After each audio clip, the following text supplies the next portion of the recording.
Es cierto que hay una progresivo crecimiento de la enemistad de Daniel Ortega con, con sus aliados, en definitiva, con sus aliados sandinistas. No hay más que ver que quienes peor la pasan son los sandinistas en la cárcel, y la muerte de Torres ya es un ejemplo que lo ilustra. El exilio de sandinistas, la prisión de sandinistas. Esto revela la desintegración de una élite política, eh, el deterioro de una élite política en el tiempo. Pero también Ortega, a fines de la década pasada,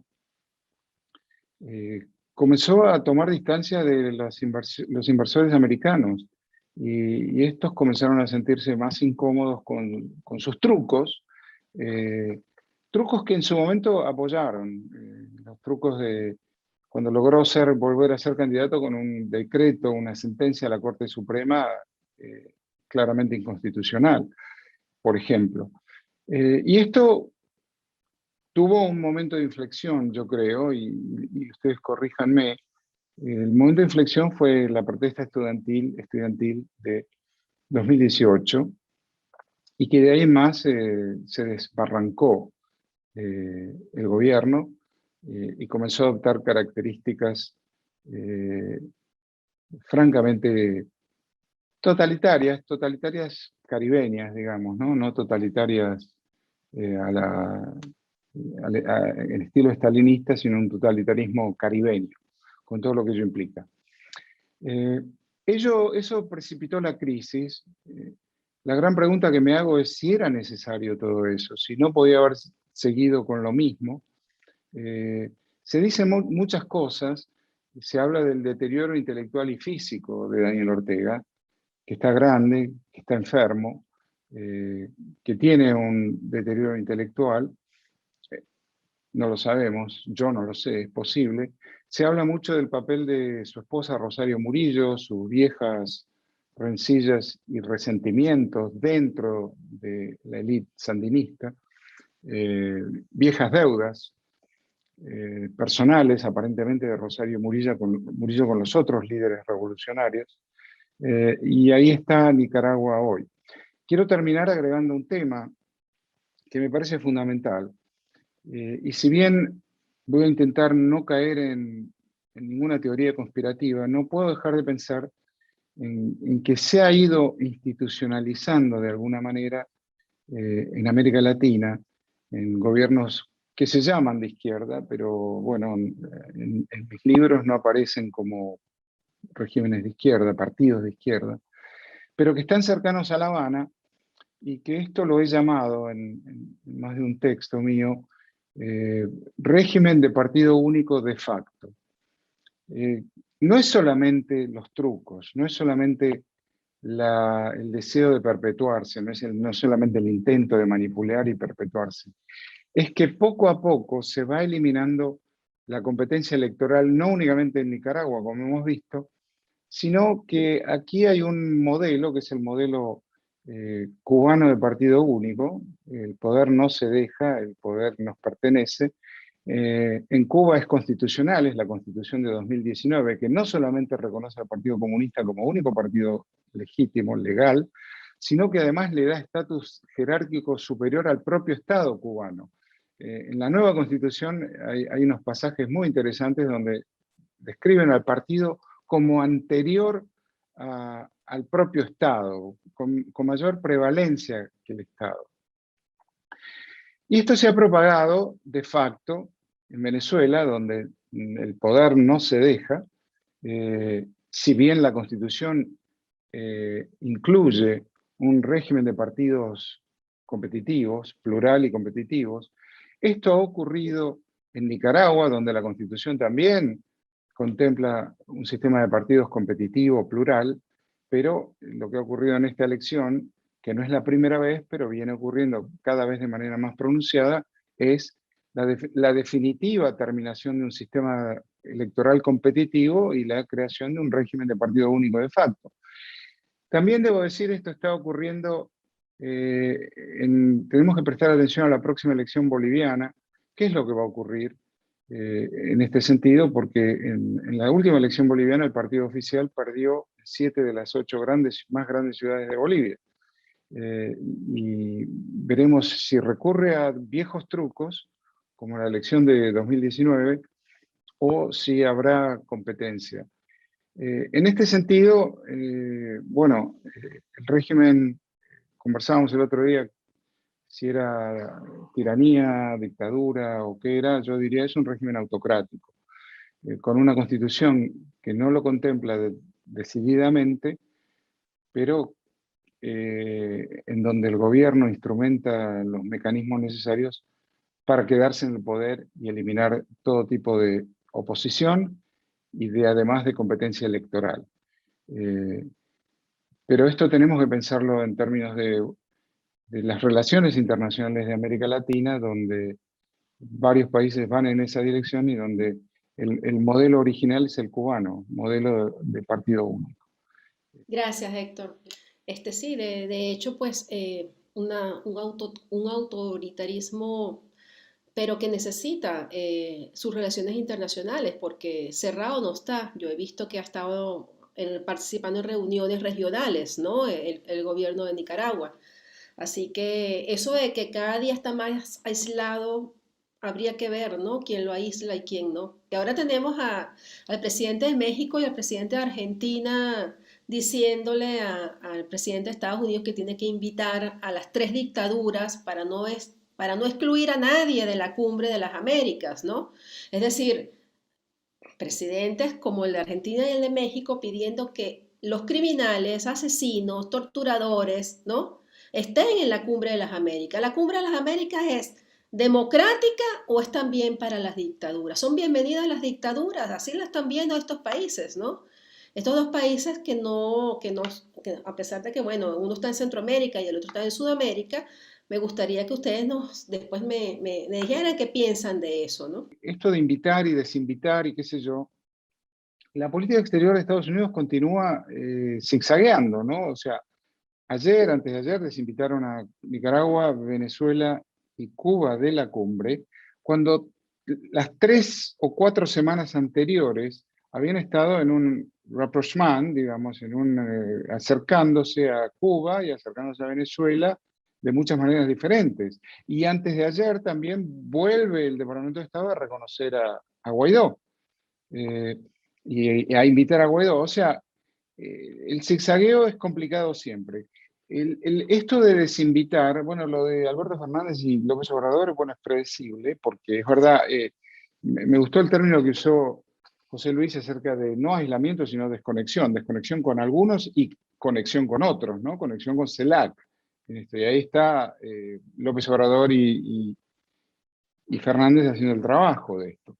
Pero aquí hay esto de desinvitar, no estoy seguro, honestamente, de que desinvitarlo sea lo mejor. Digo, creo que se perdió una oportunidad cuando se hizo aquella cumbre de democracia, que era más un seminario que otra cosa, porque se perdió ese momento de la puerta de Brandenburgo, ¿no?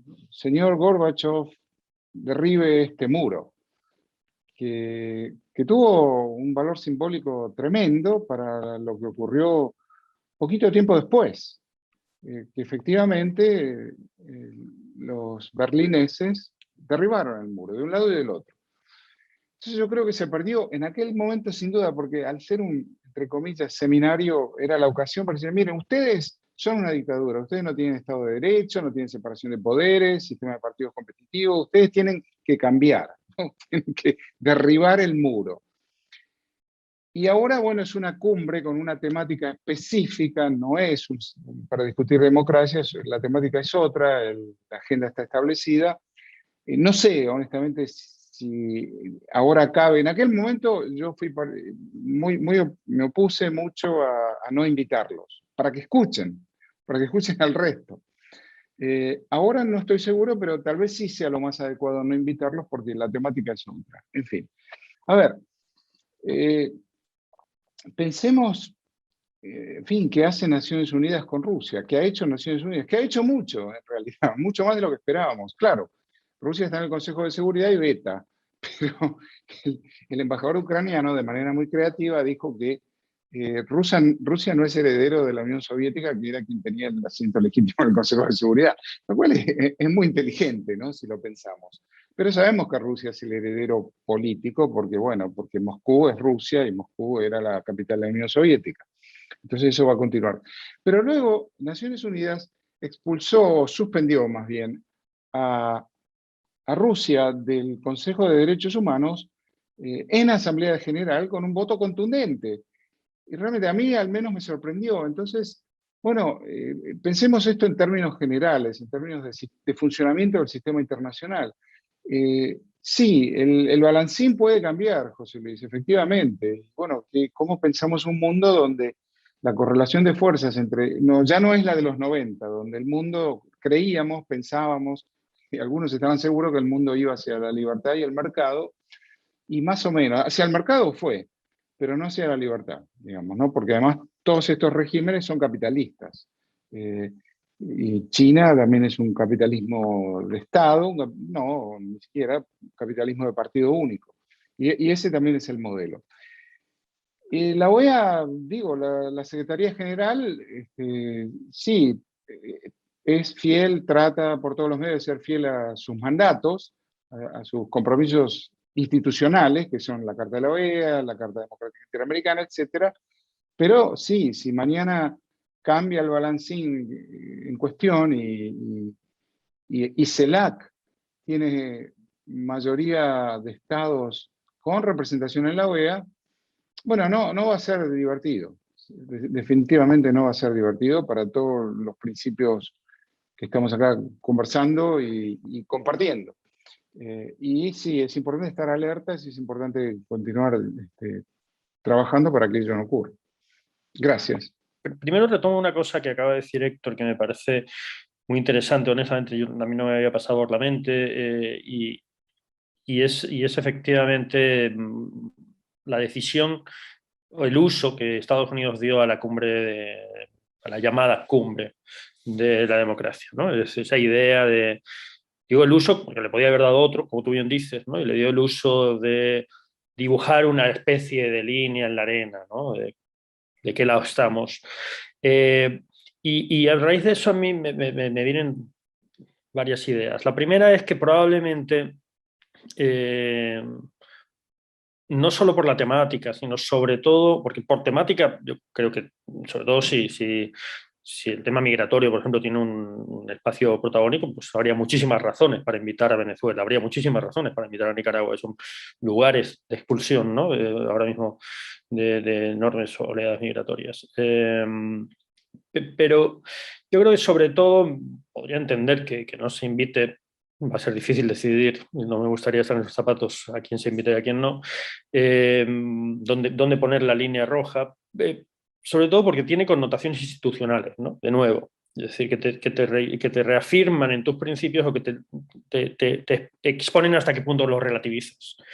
Y si, claro, si a un país que ha usurpado tu embajada, ¿no? Tu sede, lo invitas, yo creo que la realidad de lo que a mí me parece que es claramente una respuesta muy débil por parte de la OEA a una afrenta de estas dimensiones, ¿no? De esta agresividad, ya quedaría totalmente desnudada.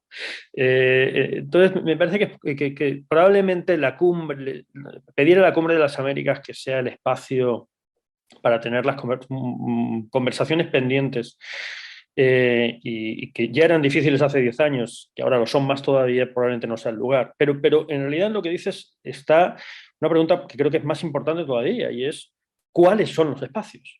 Es decir, y más allá de la debilidad o fortaleza de la comunidad internacional para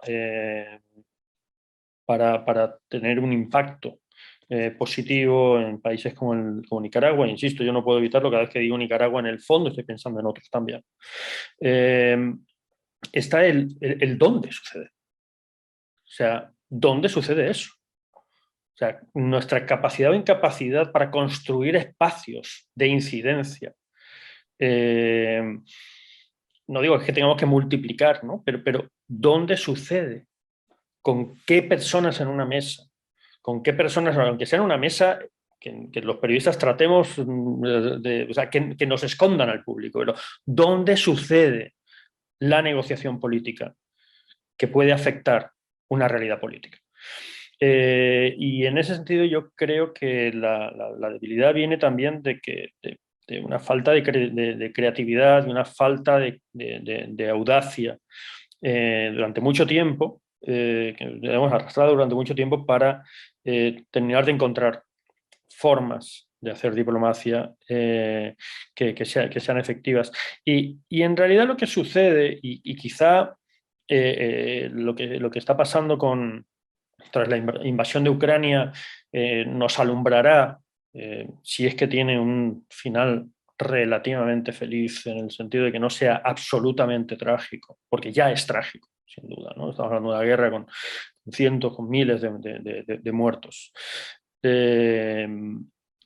Pero si el final, el resultado final de esto en términos de reconfiguración internacional, en términos de experiencias no digo resolución, pero de reconstrucción de escenarios, ¿no? Post-conflicto, nos permite aprender algo. Yo creo que también será el hecho de que las líneas de exclusión solo tienen sentido si son reales, ¿no?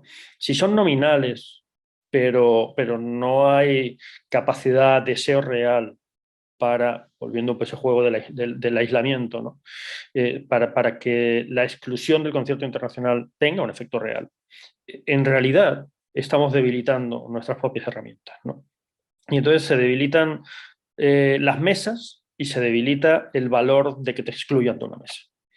Y yo creo que lo que pasa es que estamos ante mesas que cada vez significan menos, por desgracia, porque yo soy de los ilusos que todavía creen en ellas, ¿no? Y tengo muchos colegas, ya no en otros ámbitos, sino incluso en el periodismo, que se ríen de mí por eso. Yo sigo queriendo creer en ciertas mesas. El problema es que esas mesas se están devaluando, están muy devaluadas, y no estar en esas mesas cada vez significa menos.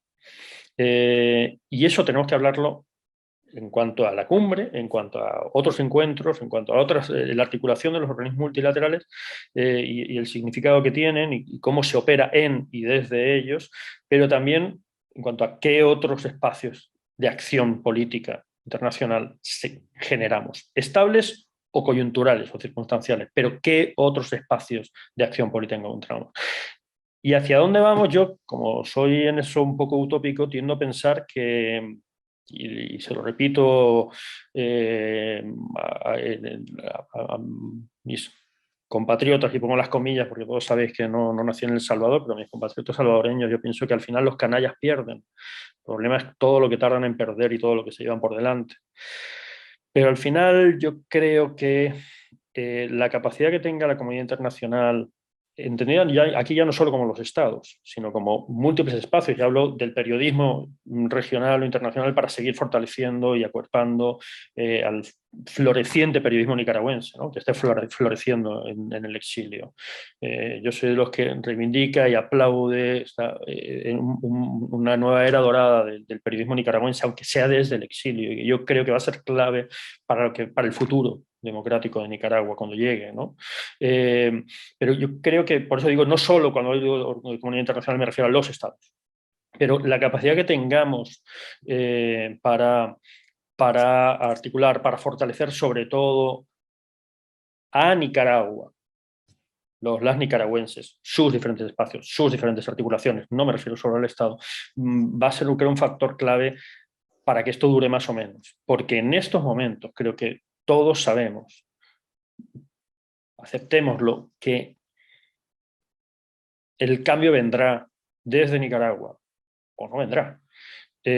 Porque no creo, y creo que además, igual que esta idea de no injerencia esconde en el fondo un juego de tolerancia, la reivindicación que se suele hacer desde los organismos multilaterales o internacionales y desde los estados de el enorme peso, ¿no?, que tendrá la sociedad nicaragüense en la construcción o en la caída del régimen actual y de la construcción de una nueva democracia, en el fondo también es el reconocimiento de una derrota, ¿no? Y es el reconocimiento de la debilidad internacional para transformar. Yo creo que hay que buscar otros caminos, caminos híbridos, ¿no?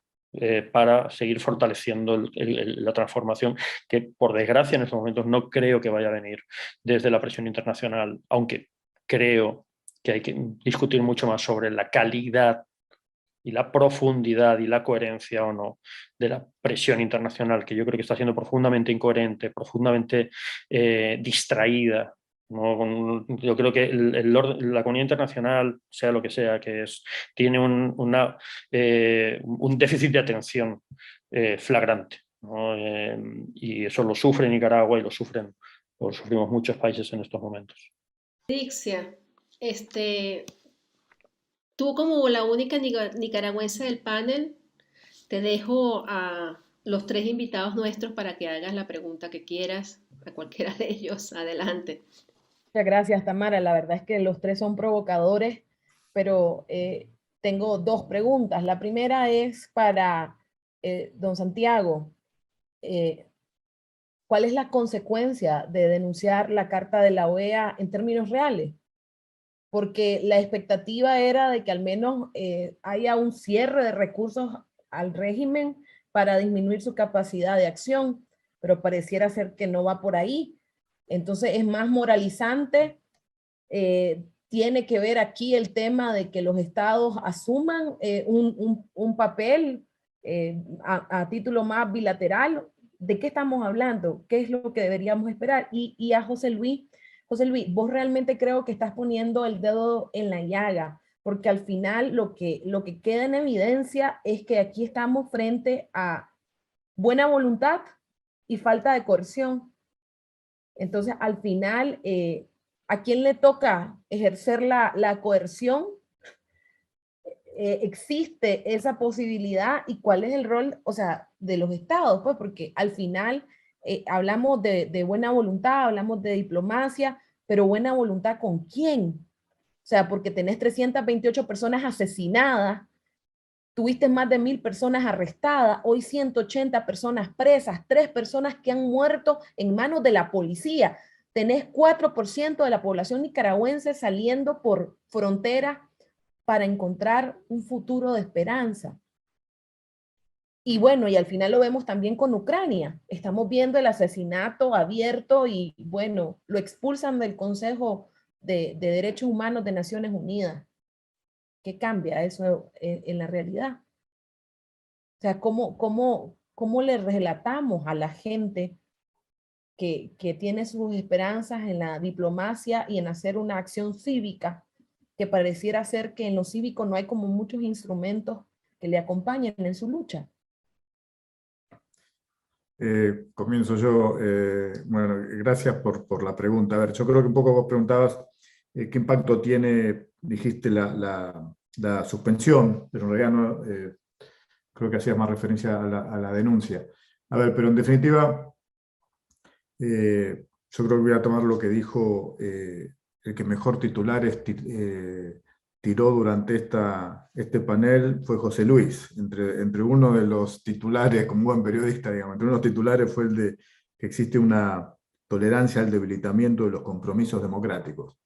Y él está haciendo referencia a toda la región en general, ¿no? Centroamérica, pero toda la región en general. Y que creo que es una realidad esa normalización que estamos teniendo, las situaciones que están viviendo con la gran mayoría de los países de la región en una situación de crisis de democracia, ¿no? Yo creo que no se limita al Triángulo Norte, más allá de que a Centroamérica, más allá de que hay situaciones bastante claramente extremas como la de Nicaragua, pero yo ya he dicho públicamente que para mí El Salvador tampoco es una democracia ya, pero eso se puede repetir en varios países de la región, digamos. Hay un debilitamiento, y ese debilitamiento, como bien siempre se ha dicho, que el secretario, que la OEA es lo que los estados quieren que sea, ¿no? El secretario general no, pero sí, la OEA, lo que es la reunión de los estados, es lo que los estados quieren que sea. Los estados no son muy democráticos, por lo tanto, y ahí retomo los títulos de José Luis, el balancín de la OEA se invierta. Y una cosa es el secretario general, otra cosa son los estados de la OEA. Entonces, que si ese balancín democrático no es muy fuerte, y tiene lógico que al final la suspensión no tenga ningún impacto concreto, y que ese fue el caso que bien presentó José Luis sobre Honduras. ¿No? Más allá de que se lo suspendió, pasaron 2 años, vino un nuevo gobierno y borrón y cuenta nueva, ¿no? O sea, y creo que eso es lo que uno tiene que... Cuando él hizo mostró ese ejemplo, yo dije, sí, la verdad que en el fondo es cierto, ¿no? Porque uno decía, bueno, a Honduras se lo suspendió y se cumplió con lo que decía la Carta Democrática. Bueno, 2 años tampoco es mucho tiempo y la situación volvió, digamos, y no hay nadie condenado por el golpe de Estado, no ha pasado nada, digamos. Entonces sí que a mí me preocupa, porque yo creo que es unos vientos de cambio que estamos viviendo que no son buenos. Y no coincido con José Luis en esto de que los canallas siempre pierden. Yo creo que en todo caso hay reciclajes, ¿no? Y vivimos unos 40 años del triunfo de la democracia y de gobiernos buenos y malos, pero digamos con una visión, sobre todo en la década de los 90, de avance y una visión de una región con posibilidades a una situación actual que realmente es difícil ser optimista con respecto a la democracia en la región. Y no sé, estoy dando vuelta con respecto a esa pregunta porque me cuesta pensar en otras alternativas que ayuden a poder resolver estos problemas que está viviendo en la región, y no encuentro, y esto no lo digo ahora por este panel, llevo varios meses o años pensando, por lo menos no años, pero bueno, sí, unos 5 años pensando en que tenemos un grave problema en la región y que no tenemos forma de resolverlo, frente a una realidad, que esto es importante, me gustaría escuchar a José Luis y bueno, a todos los panelistas, Héctor también, todos los panelistas, frente a una realidad del crecimiento de otras formas, ¿no? El CELAC no deja de ser algo que está reviviendo. Luego de haber estado alicaída un tiempo, está reviviendo y reviviendo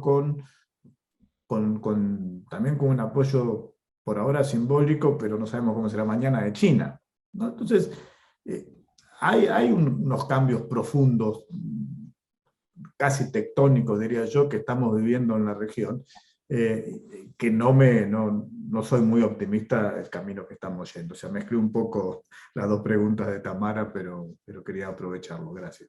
Si la democracia es algo que se construye colectivamente, cuando fracasa también tiene que ser un fracaso colectivo y tenemos que aceptarlo.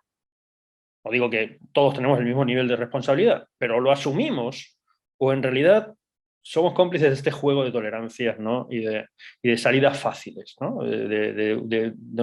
¿no? Exigimos honestidad intelectual en ciertos lados y luego metemos la cabeza debajo de la tierra en otros aspectos.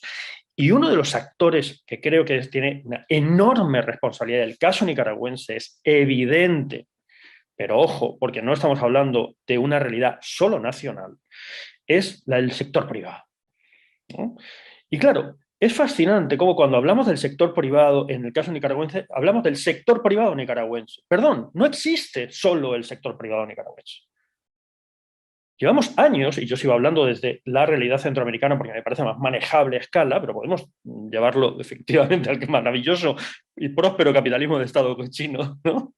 Es decir, vamos a ver, o sea, llevamos décadas, por lo menos 2 décadas, diciendo que el gran éxito de la integración centroamericana es la integración económica, es la integración empresarial. Pero parece que es solo para los foros. Porque cuando hay una crisis democrática, no existe integración económica, no existe corresponsabilidad, no existen voces. Yo he organizado mesas con empresarios en El Salvador para hablar del papel del sector privado en la política y en la construcción de democracia, y he escuchado la advertencia antes de subir al panel de decir, solo advierto que yo de Nicaragua no voy a hablar. ¿Cómo? Sí, no estamos hablando ahora, estamos hablando de cuando todavía no había habido francotiradores disparando a manifestaciones. Yo de Nicaragua no voy a hablar porque es que mi familia tiene negocios en Nicaragua. Ajá, esa sería la razón para que hables de Nicaragua, ¿no? Precisamente porque estás allí. No, esa es la razón para no hablar de Nicaragua. Entonces resulta que hay una maravillosa articulación sectorial para generar rentabilidad, pero no para denunciar el deterioro democrático. Entonces lo que quiero decir es que ese despertar tardío, ¿no? Del sector privado en Nicaragua, que me parece importantísimo y necesario, ¿no? Pero claramente fue después de años de complicidad, es aplicable a toda la región. Pero es que es aplicable también, o debería ser aplicable, a la Cumbre de las Américas, ya que estamos hablando de la OEA. O sea, lo que no puede ser es que la mesa de los cancilleres y de los presidentes y las presidentas es para hablar de política, pero no, la mesa de sociedad civil es para hablar de derechos humanos y la del empresariado es para hablar de crecimiento. ¿Pero qué es esto? Me parece una absoluta estafa a la ciudadanía y a la honestidad intelectual de la conversación, ¿no? Pero eso es así. Es decir, no va a haber cuestionamientos a los sectores privados con respecto a su papel o su falta de papel o su protagonismo o su compromiso no democrático, porque parece que no les toca. Entonces, esta disociación que tenemos tan asumida entre desarrollo y democracia, a mí me parece que está en la raíz de muchos de nuestros problemas, como tantas otras disociaciones que hacemos, ¿no? Pero por eso digo, tú hablabas, la pregunta era sobre capacidad de coacción, de coerción. La capacidad de coerción ha estado siempre ahí en diferentes espacios. Pero claro, si en realidad renunciamos a nuestras posibilidades, insisto, a escala regional, pero ya no digamos a escala hemisférica, de entender en realidad de qué lado estamos, cuál es nuestro nivel de compromiso o no, con acabar con casos, sobre todo con casos extremos, ¿no? De violación de derechos humanos por parte de gobiernos autocráticos, yo creo que no solo los estados tienen un problema a la hora de ejercer coacción, es que hay sectores, hay partes de la sociedad que se lavan las manos y renuncian convenientemente a un poder que sí utilizan cuando interesa, ¿no? Cuando es para nutrir otros intereses que no son los democráticos.